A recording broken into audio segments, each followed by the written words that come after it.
Boa noite a todos, colegas corretores e corretoras. Boa noite a todos que nos assistem pela TV Cresce.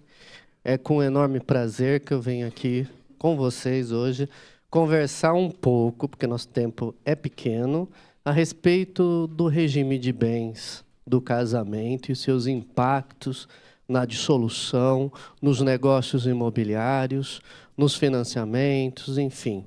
Isso chega a atingir até mesmo os programas sociais da Minha Casa Minha Vida e Casa Paulista também. Tá? Bom, para iniciar, nós vamos tratar do conceito regime de bens. Regime de bens, ele vai disciplinar as relações econômicas entre cônjuges durante o casamento. Essa é a definição extraída do livro do Carlos Roberto Gonçalves. Tá? Vai obedecer 3 alicerces ou 3 princípios básicos. O primeiro dele, a irrevogabilidade do regime, que, na atual cenário do Código de 2002, não é tão imutável. Existe o procedimento de alteração de regime, mas é um procedimento judicial, tem que ter a concordância de ambos os cônjuges e o pedido tem que ser motivado. Não é porque os cônjuges simplesmente querem alterar o regime sem nenhum propósito, é que o juiz vai autorizar essa alteração. Não, o pedido dos cônjuges tem que ser motivado. Então, vigora ainda o princípio da irrevogabilidade do regime com essa relativização.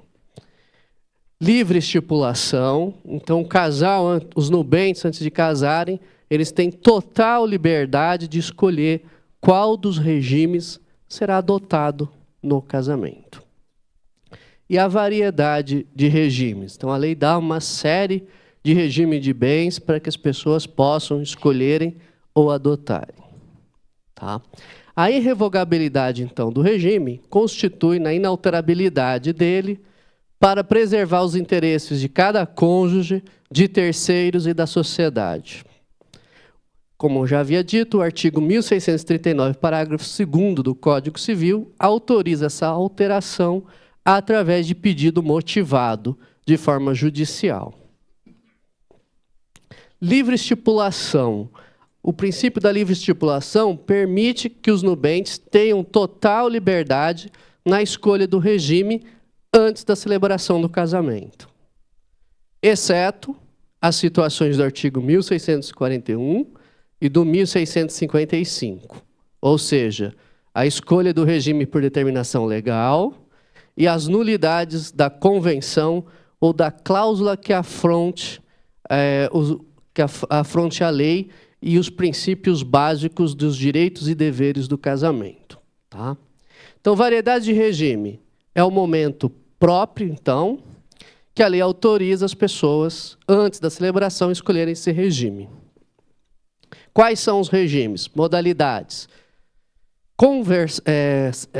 Comunhão universal de bens, regime da comunhão universal, regime da comunhão parcial de bens, da separação legal de bens, da separação convencional e da participação final dos aquestos.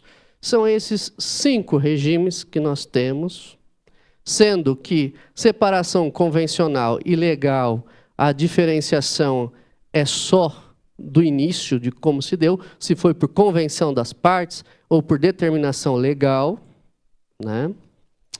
E qual é o regime hoje que a lei adota, a Lei 6.515, adota como regime legal do casamento, na omissão das partes ou num eventual reconhecimento de união estável? É da comunhão parcial de bens. Antes desta lei, era o regime da comunhão universal, né? Por exemplo, os meus pais são casados antes dessa lei. Portanto, eles são casados no regime da comunhão universal de bens antes da Lei 6.515/77. Tá? E esse era o regime legal e praticamente o único que existia, né? Depois da alteração da lei do divórcio, então vieram os vários tipos de regimes, convertendo o regime legal da comunhão universal para a comunhão parcial. O regime da comunhão universal de bens exige hoje o pacto antinupcial para sua celebração. É obrigatório o pacto. Tá?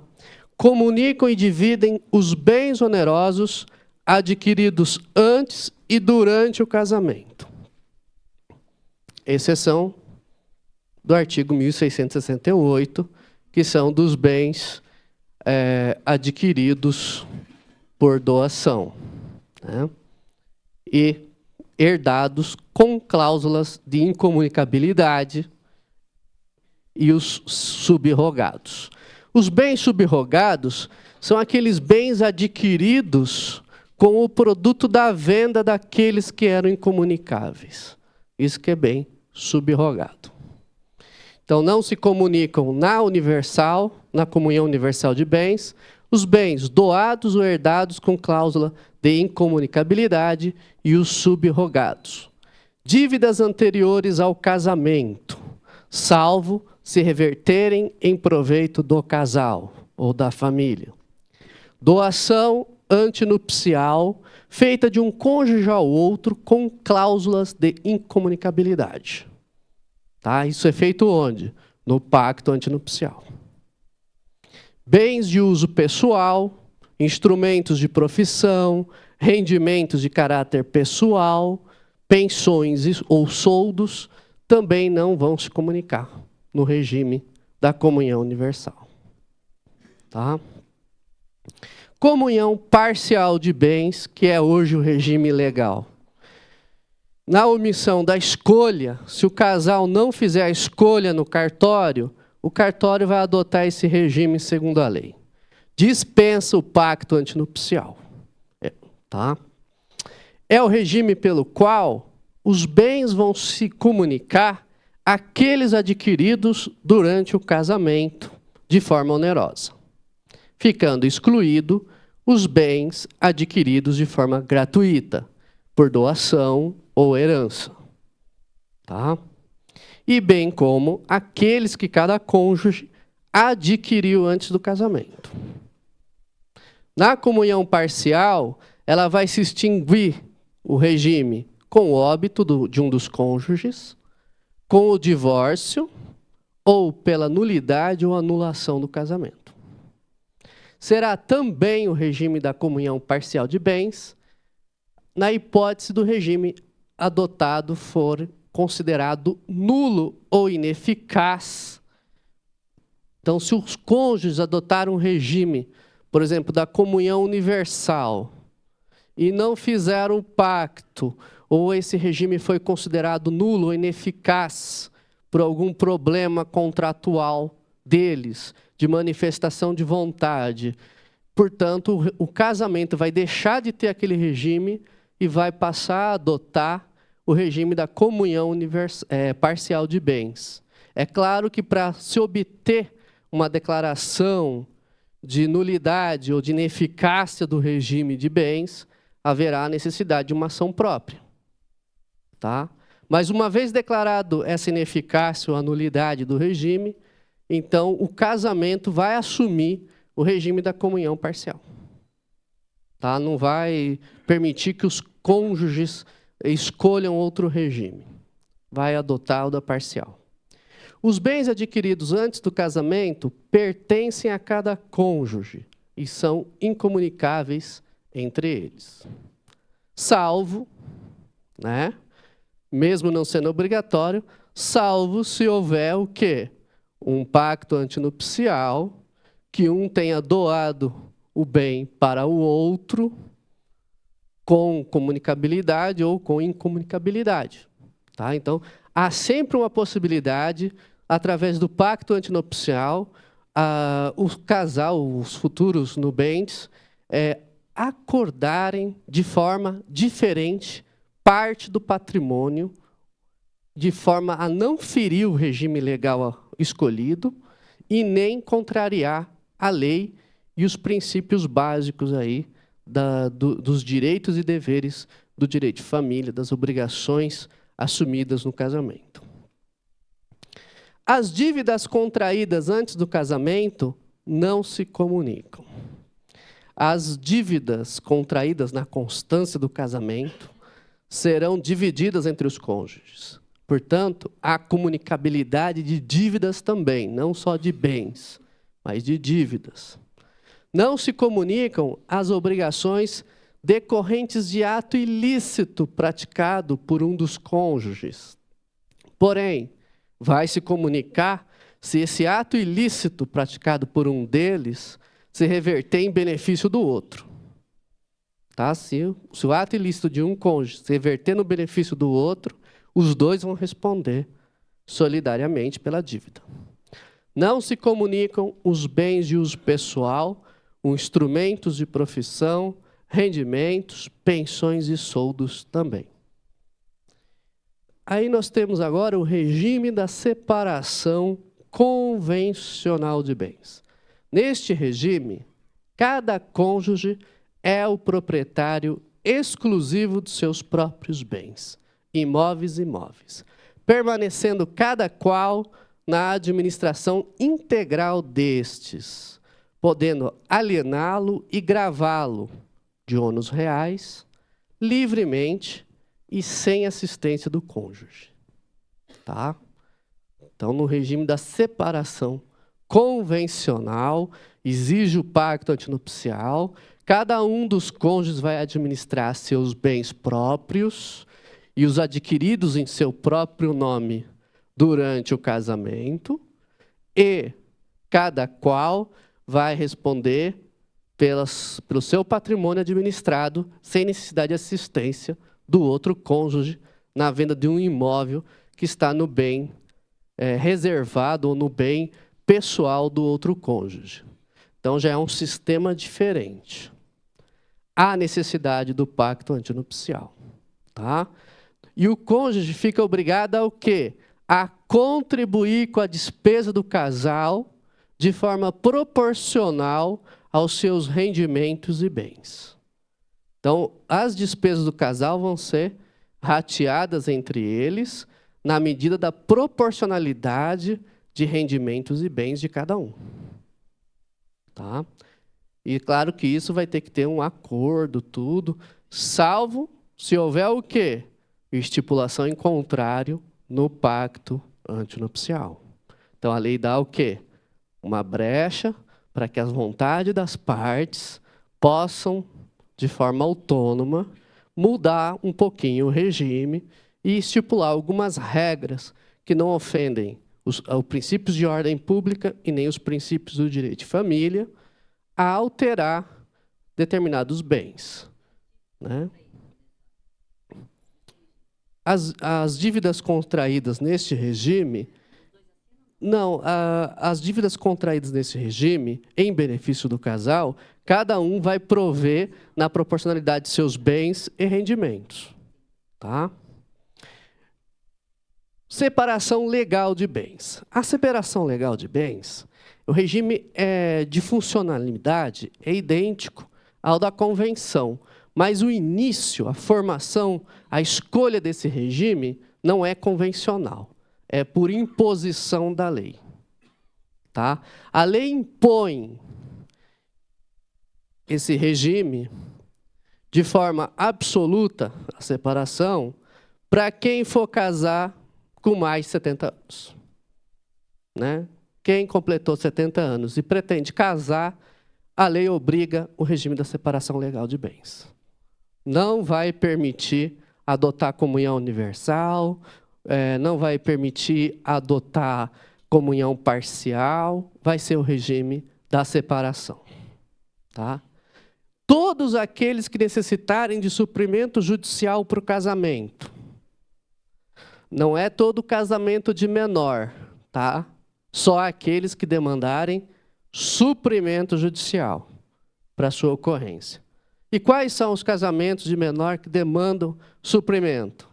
Aquele em que um dos cônjuges, os pais, não autorizarem o casamento. Se um autoriza e o outro não, demanda o suprimento judicial. Se os dois não autorizarem, demanda suprimento judicial. Casamento celebrado com suprimento judicial é da separação legal, no regime de bens. Pessoas que não inobservaram as causas suspensivas para o casamento. Ou seja, as pessoas que estavam impedidas de casarem e casaram. Então, estas pessoas que ignoraram a lei e casaram, vão seguir o regime de separação legal. Em que circunstância? Divorciado sem partilha de bens. Aquele que se divorcia não pode casar de novo até que haja a partilha de bens. Se assim o fizer, vai adotar o regime da separação legal para não haver confusão patrimonial entre um casamento e outro. O que mais? O tutor com o tutelado. O curador com o curatelado. Tá? Por quê? Porque o tutor administra o bem do curatelado, o curador administra o bem da curatelada. Então, nessas circunstâncias, eles têm impedimento legal para casar. Se casarem, vai seguir o da separação legal. Dispensa pacto antinupcial, no caso da separação do sistema legal. Aqueles que são obrigados a casarem com separação de bens. Dispensa o pacto. Não há comunicabilidade entre os bens adquiridos antes e durante o casamento. Porém, há uma discussão muito grande nesse regime devido à súmula 377 do Supremo Tribunal Federal. A súmula 377 do Supremo Tribunal Federal pega um princípio de direito de família e diz que se o cônjuge concorreu, ajudou na aquisição do bem, houve aqueles laços de companheirismo, de ajuda, solidariedade, de alguma forma, emocionalmente ou financeiramente, apoiou e ajudou e a pessoa adquiriu o bem. Então, nessa circunstância, pelo esforço comum empregado, haveria, então, divisão a partir dos bens adquiridos durante o casamento, mesmo no regime da separação legal de bens. Então, ficou um ponto muito controvertido. No regime da separação convencional, não há essa discussão, porque lá as partes assim convencionaram, contrataram. Então, essa livre e espontânea vontade manifestada pelas partes virou lei entre as partes, igual é um contrato. E, no caso da separação legal, não. Né? Foi imposto pela lei. Mas a pessoa ajudou, concorreu, houve esforço comum, então não teria direito à partilha. No sistema da separação legal, no Código Civil e os seus princípios, vai dizer que não tem direito. Mas, por outro lado, na interpretação de alguns recursos julgados, o Supremo Tribunal Federal, então, editou essa súmula 377, que afirma que mesmo no regime da separação legal, havendo esforço comum na aquisição patrimonial, esses bens vão dividir. Tá? Fica aí a controvérsia. Quem vai dirimir isso é o quê? O Poder Judiciário em cada caso. Se é caso de aplicar a súmula ou não, se é caso de reconhecer esforço comum ou não. Vai demandar também provas. Tá? Então, não dá assim de olho para definir se vai dividir ou não os bens, mesmo no regime da separação legal, se não vai haver nenhum tipo de comunicabilidade. Cada cônjuge deve contribuir, na proporção de seus rendimentos e bens, com a despesa do casal. Tá? O último regime que nós temos, da participação final nos aquestos. Tá? O que vem a ser aquestos? Aquestos, segundo Carlos Roberto Gonçalves, são todos os bens adquiridos na vigência do casamento. É o patrimônio do casal. Todos os bens adquiridos na vigência do casamento são aquestos. É um regime de bens híbrido ou misto. Mistura a separação de bens com comunhão parcial, sendo que o regime da separação de bens vai viger durante o casamento e o da comunhão parcial na dissolução do casamento. Então, como é que funciona? Cada cônjuge possui um patrimônio próprio, adquirido antes e na constância do casamento. Cada um deles administrarão seus respectivos patrimônios de forma isolada e livremente. Quando da partilha de bens, na dissolução da sociedade conjugal, dividirão igualmente todos os bens onerosos adquiridos na vigência do casamento. Então, na hora de separar, é que vai dividir. Soma todo mundo e divide por 2. Então, vamos chegar lá. Por enquanto, só os bens onerosos adquiridos no casamento. No caso do falecimento, partilha de bens, vai seguir o regime do casamento. É a mesma coisa do que o divórcio. Vai somar e dividir por 2 os bens patrimoniais. Tá? Em relação aos bens não onerosos, nós vamos ver que eu separei no final, por regime, o que divide e o que não divide de bens adquiridos a título gratuito. A outorga uxória. A outorga uxória é a autorização ou consentimento de um cônjuge dar ao outro para praticar determinados atos civis, tais como alienar bens imóveis, gravar bens imóveis com ônus real, pleitear em juízo bens ou direitos reais, prestar fianças ou aval, fazer doações de bens comuns ou dos que possam integrar futura ameação. Possibilidade de suprimento judicial quando um dos cônjuges nega essa autorização ou consentimento ao outro. E aí o juiz vai fazer o que no suprimento judicial? Averiguar o motivo da recusa, se é justa ou não a recusa. Se a recusa for justa, o juiz nega o suprimento. Se a recusa é injusta, o juiz dá o consentimento através de um alvará e autoriza que o ato seja praticado. Tá? Só que a outorga uxória, ela é dispensada no regime da separação de bens. Em todos os demais regimes do casamento, ela é exigida.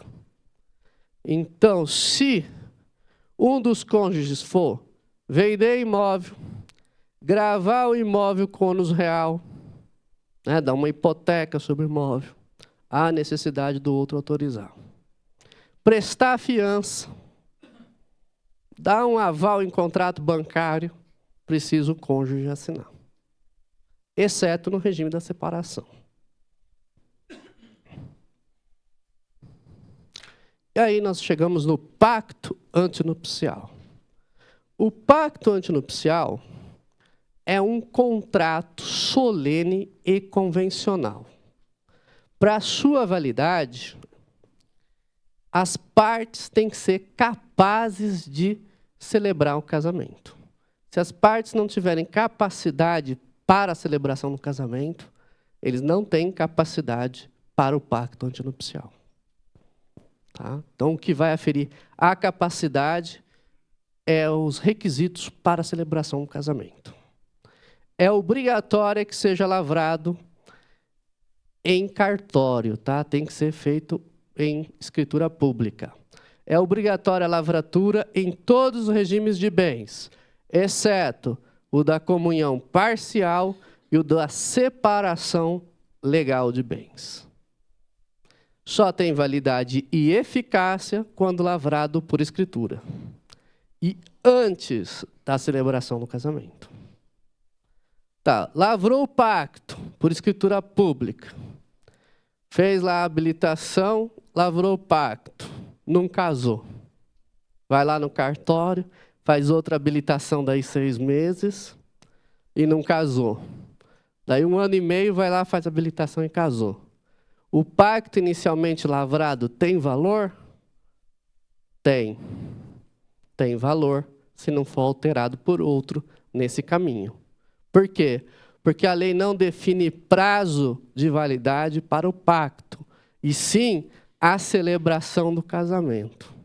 No entanto, o pacto vai caducar se nesse interim ele casar com outra pessoa, diverso com aquele que fez o pacto, ou se não casar.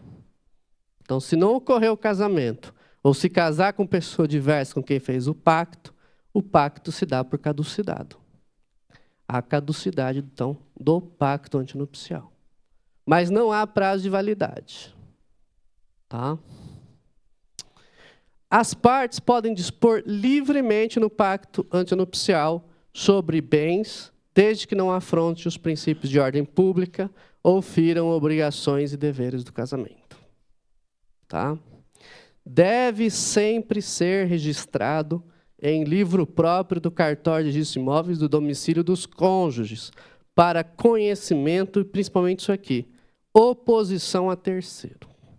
O que acontece se o pacto não for registrado no livro próprio do cartório de registro de imóveis? Ele tem validade entre os nubentes, entre os cônjuges, mas, porém, não pode ser oposto contra terceiro. Pois não.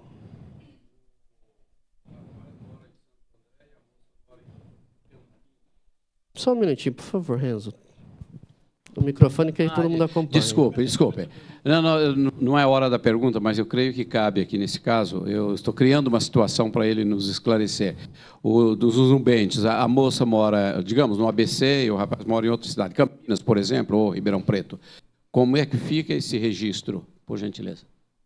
Então, o domicílio do registro vai ser o domicílio que o casal vai atribuir sua residência, depois de casado. Tá? Se eles tiverem vários domicílios, né, vamos dar outro exemplo, eles têm vários domicílios, o casal. Em qual deles? No principal ou naqueles que eles atribuírem como principal. Tá? Mas o importante é isso, é que há que ter esse registro no registro imobiliário para que haja oposição a terceiro. O pacto é nulo que não for lavrado por escritura pública. Então, a escritura pública é essencial, é a forma essencial para se dar validade ao pacto. É ineficaz o pacto se lavrado por escritura pública e não houver, então, casamento. A celebração do casamento. Por isso que o pacto antinupcial ele é uma obrigação condicional. Depende do casamento. Se não houver a celebração do casamento, não há que se falar em eficácia do pacto. Ele se dá por caducado. Tá? E quem administra os bens do casal, o homem ou a mulher? Essa é a grande dúvida. Essa é a grande dúvida. Quem que administra, o homem ou a mulher? Na visão anterior da nossa sociedade, antes da Lei 6.515, lá em 1.500 e pouco, 1.600 e pouco, a sociedade tinha cultura mais machista, era o homem. Mas, na visão atual, quem administra os bens do casal, segundo o artigo 1.642, são os cônjuges, tanto o homem como a mulher.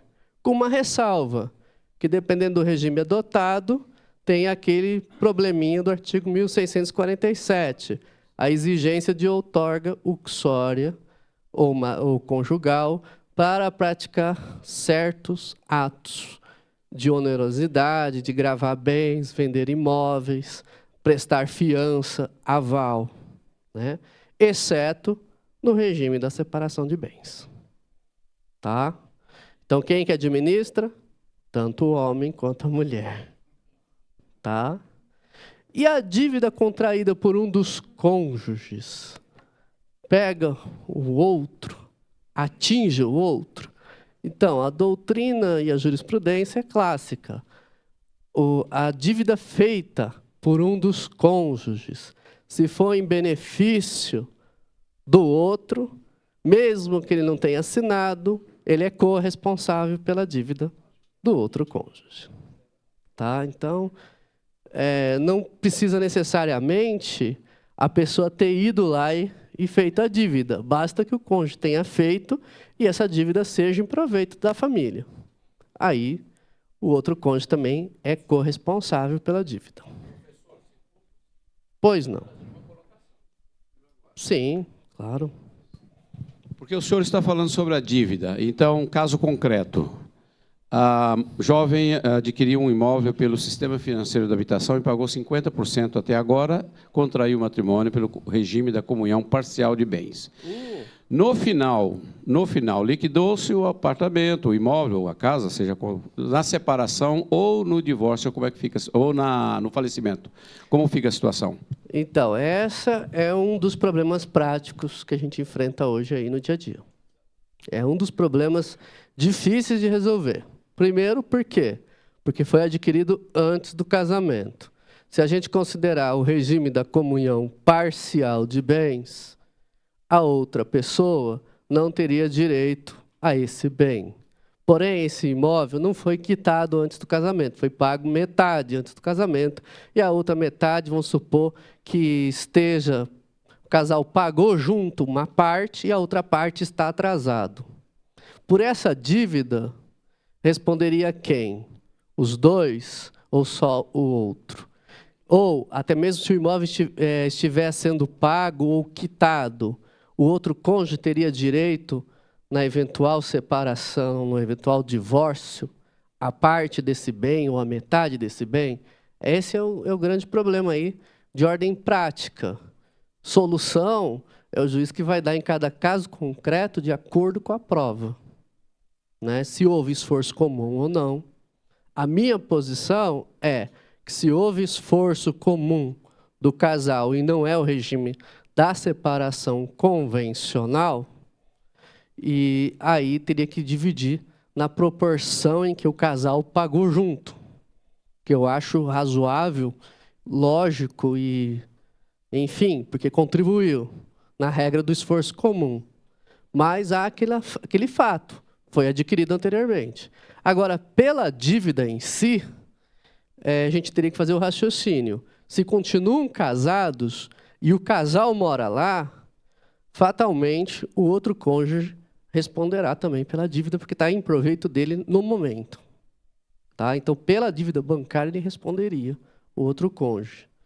Se for a residência do casal. Se não for um imóvel alugado, né, e vamos colocar que não há esforço comum, só um dos cônjuges que paga, com o salário que ele recebe.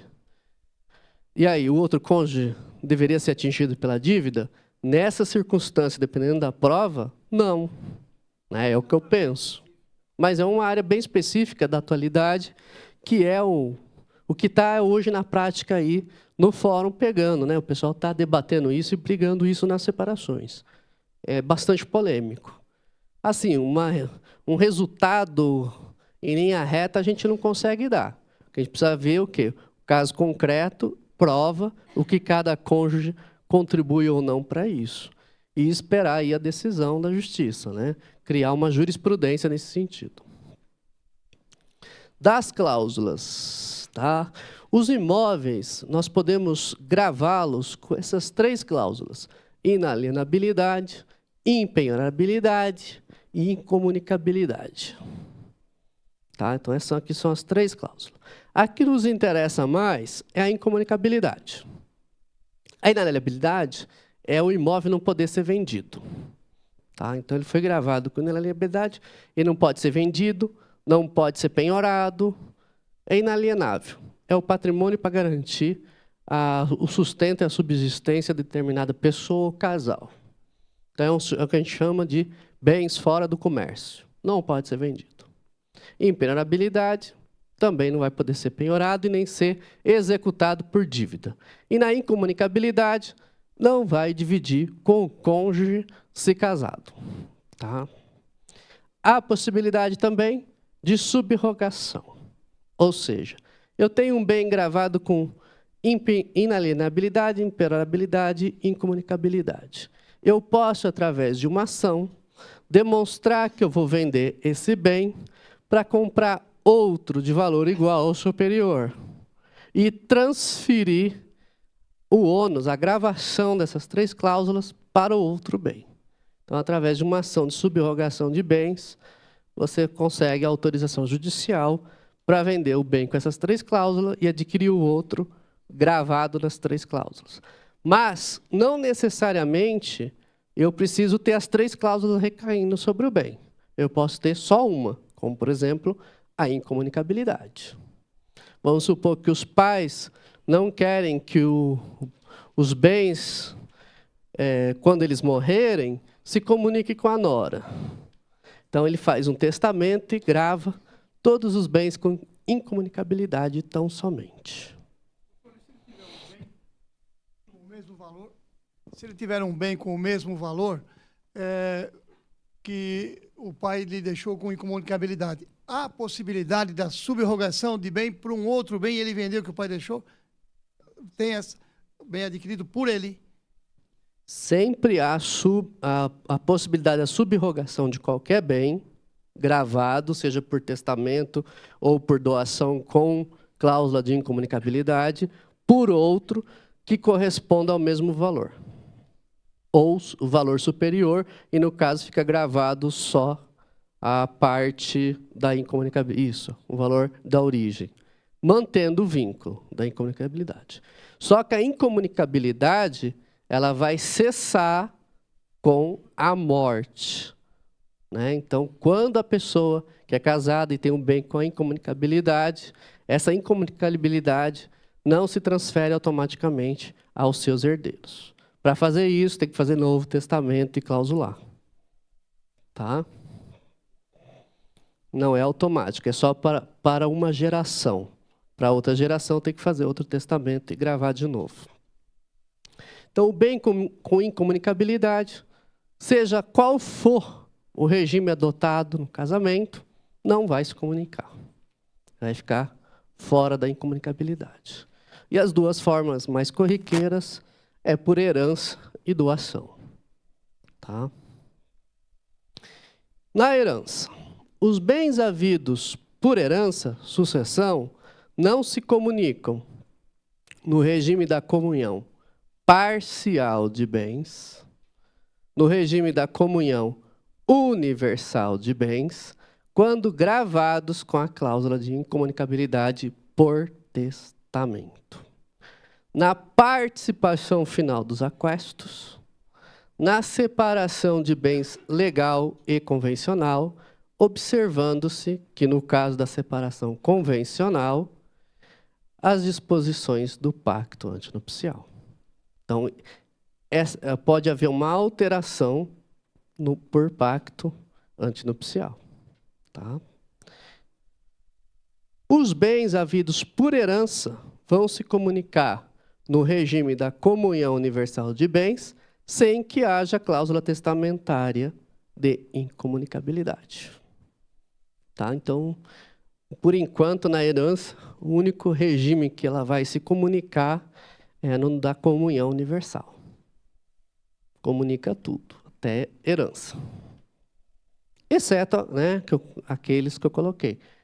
Instrumentos de profissão, rendimentos, pensões, soldos, bens com sucessão testamentária gravado com cláusula. Então, existe aí uma série de restrições pequenas na comunhão universal que não vai se comunicar. Mas, na grande maioria dos bens, na comunhão universal, vai se comunicar entre o casal. Pois não, pode ser. No caso da comunhão parcial de bens, a esposa participa na qualidade de herdeira junto com os filhos, não é isto? Na herança, há o que a gente chama hoje de concorrência, quando não há meação. Certo. Se houver meação, o cônjuge deixa de ser herdeiro.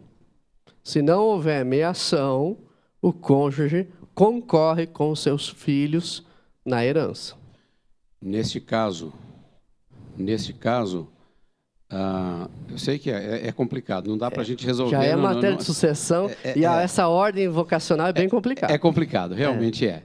Eu creio que talvez a gente possa resolver numa outra situação, mas no caso aí a esposa, no casamento, da comunhão parcial de bens, ela concorre com os herdeiros, os filhos, desde que não haja meação. No caso de bens havidos por herança, ela não se comunica, eles não se comunicam em vida 100%. 100% não se comunicam. No falecimento, como fica? Então, no falecimento, vai seguir a ordem vocacional hereditária prevista no Código Civil na parte da sucessão. E vamos supor até que não haja herdeiros, filhos, e não haja ascendentes, não haja irmãos, nada. O que vai acontecer?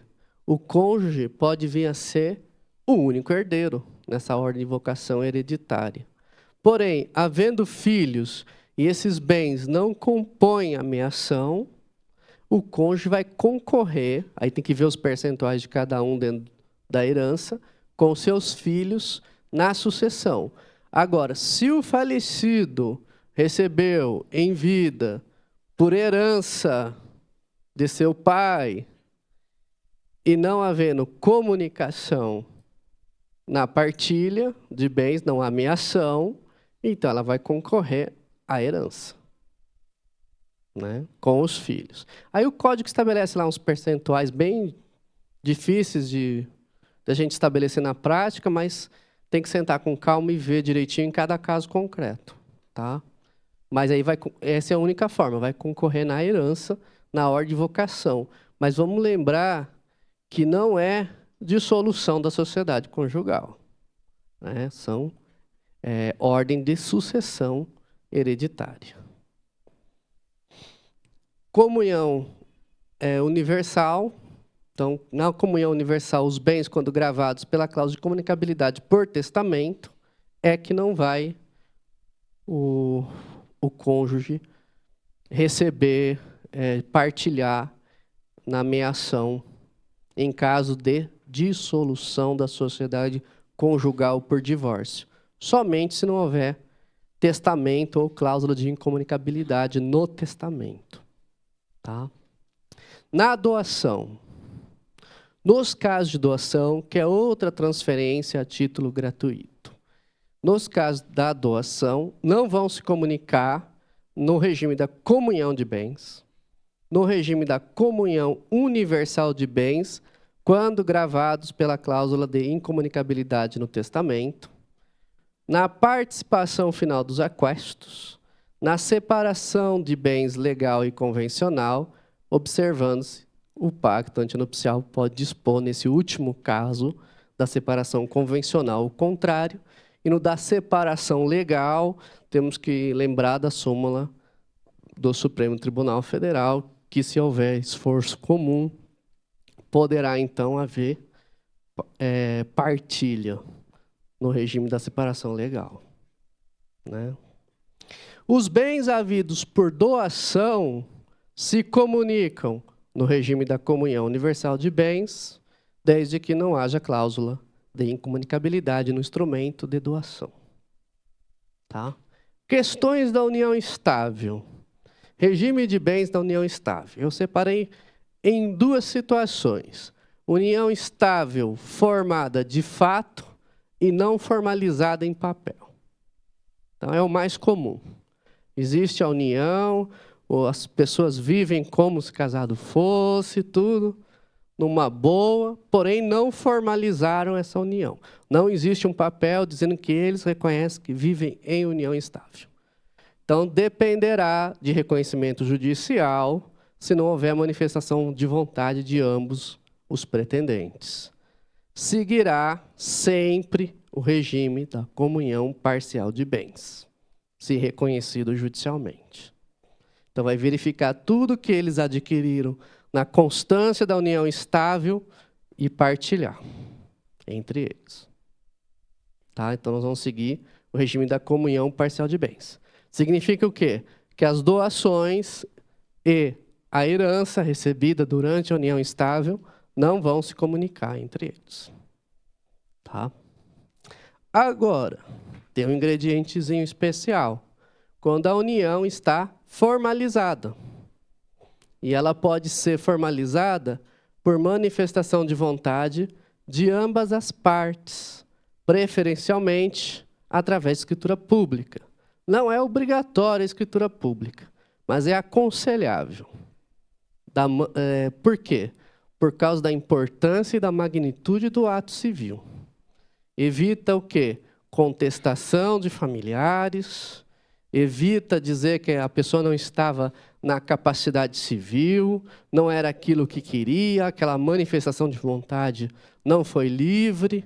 Então, feita por escritura pública, um tabelião atesta tudo isso e diminui a contestação quanto à existência ou não da união formalizada. Pode ser reconhecida judicialmente por ambas as partes em qualquer processo judicial.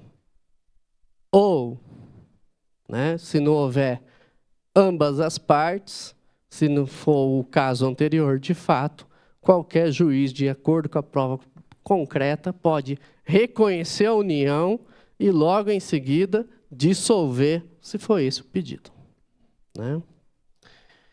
As partes deverão declarar o regime que adotaram nessa escritura pública de união estável.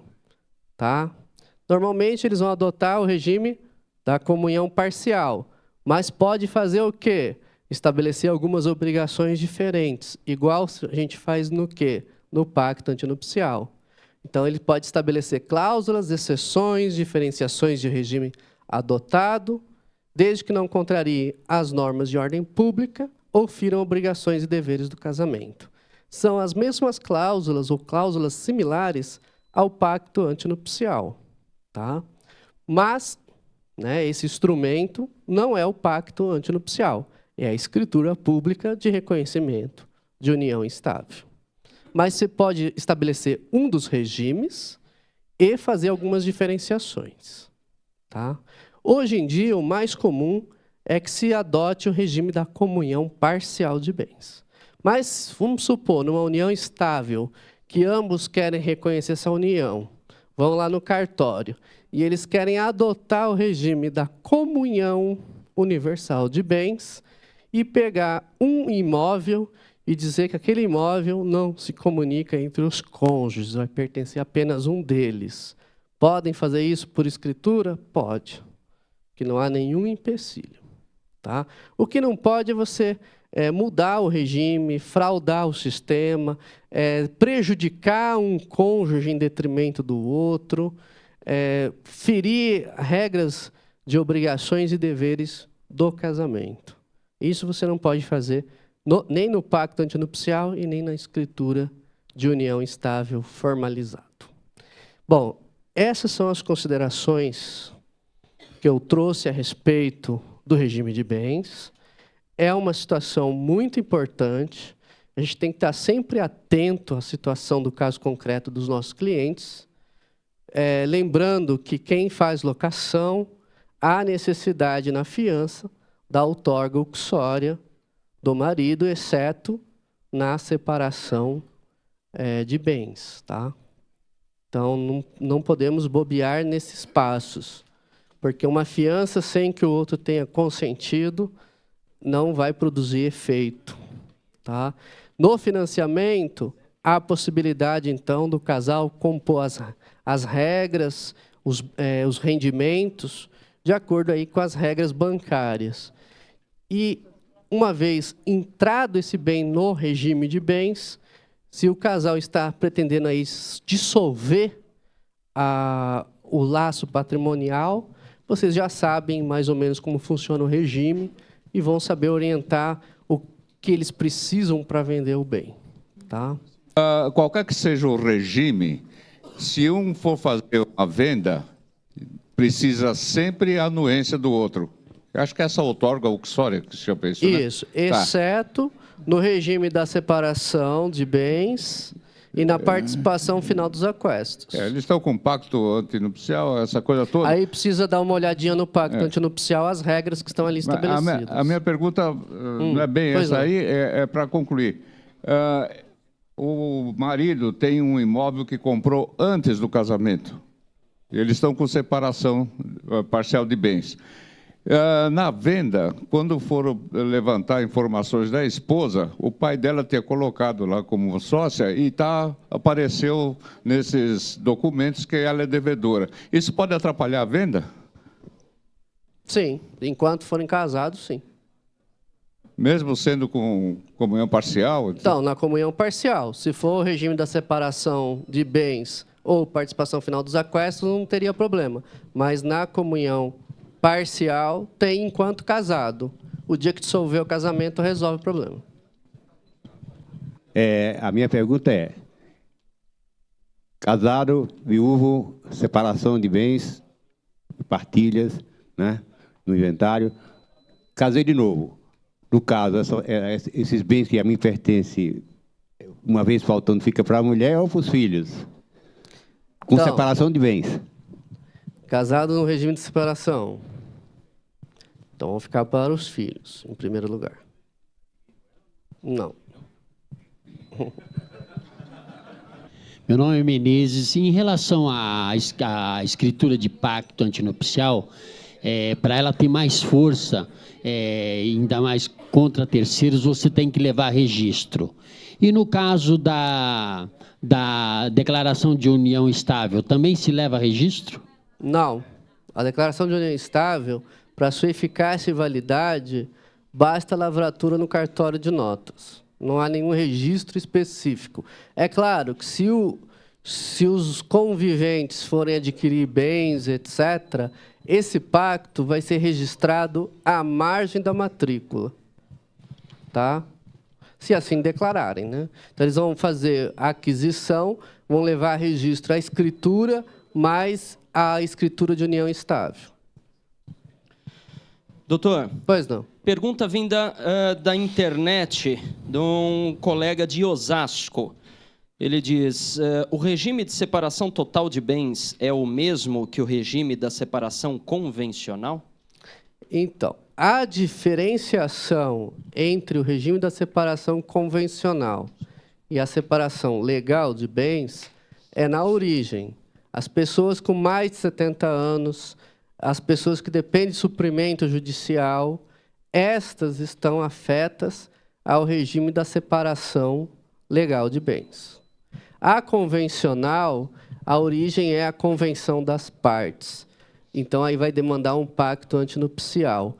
O sistema de funcionamento é idêntico, só que a súmula 377 do Supremo não se aplica ao regime convencional, só legal. Perfeito. Aproveitando, ele ainda pergunta, na escritura do imóvel consta regime de separação obrigatória e na certidão de casamento consta separação total. Está errado ou tem o mesmo sentido? É a mesma coisa. Apesar de estar escrito de forma diferente. Sim, é a mesma coisa. Muito obrigado, doutor. Oi, boa noite, é Celso, meu nome. Só uma duvidazinha rápida. O casal adquiriu um bem depois do casamento, resolve pôr para alugar para obter rendimentos em cima dele. Os dois vão ter que assinar o contrato de locação ou basta um deles assinar? Então, vamos lá. Você mudou a história. Contrato de locação é o quê? É direito pessoal. Não é um direito real. Se é direito pessoal, qualquer um dos dois pode alugar sem necessidade de outorga uxória. Então, não precisa figurar os dois no contrato de locação. Pode ser qualquer um deles. Tá? Obrigado. Agora, para vender, depende do regime, vai demandar outorga uxória na maioria dos regimes.